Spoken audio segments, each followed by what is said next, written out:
পুরো সংসদ ভবনের মানিক মিয়া এভিনিউ একেবারেই রণক্ষেত্রে পরিণত হয়ে গেছে।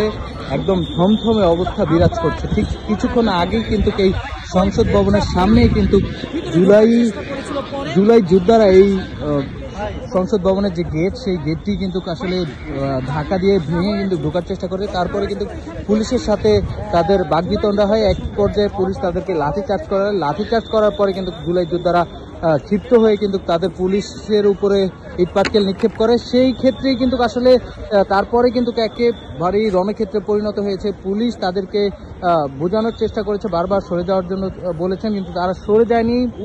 উল্টো পুলিশের উপরে ইটপাটকেল নিক্ষেপ করা হয় এবং সেই রেসেই কিন্তু আসলে পুলিশ এই জুলাই যোদ্ধাদের উপরে সাউন্ড গ্রেনেড ও টিয়ার শেল নিক্ষেপ করেন এবং লাঠিচার্জ করে কিন্তু জুলাই যোদ্ধাদেরকে সরিয়ে দেওয়ার চেষ্টা করে। ঠিক সামনেই দেখছেন যে ধোঁয়া উঠছে। এই ধোঁয়া অবস্থান যেখানে সেখানে একটি গাড়ি পুড়িয়ে দিয়েছেন জুলাই যোদ্ধারা। ঠিক সেখানে কিন্তু পুলিশের লক্ষ্য করা যাচ্ছে। পুলিশ কিন্তু জুলাই যোদ্ধাদেরকে সরিয়ে দেওয়ার চেষ্টা করছেন, তাদেরকে ছত্রভঙ্গ করে দেওয়ার চেষ্টা করছেন। ঠিক সামনে দেখছেন যে একেবারেই রণক্ষেত্রে পরিণত হয়েছে পুরো সংসদ ভবন এলাকার মানিক মিয়া এভিনিউ। একেবারেই থমথমে অবস্থা বিরাজ করছে, যেখানে পুলিশ কিন্তু বারবার বাঁশি বাজিয়ে সাইরেন দিয়ে তাদেরকে সতর্ক করছেন এবং বিভিন্ন জায়গায় কিন্তু তাদেরকে আসলে সরে যাওয়ার জন্য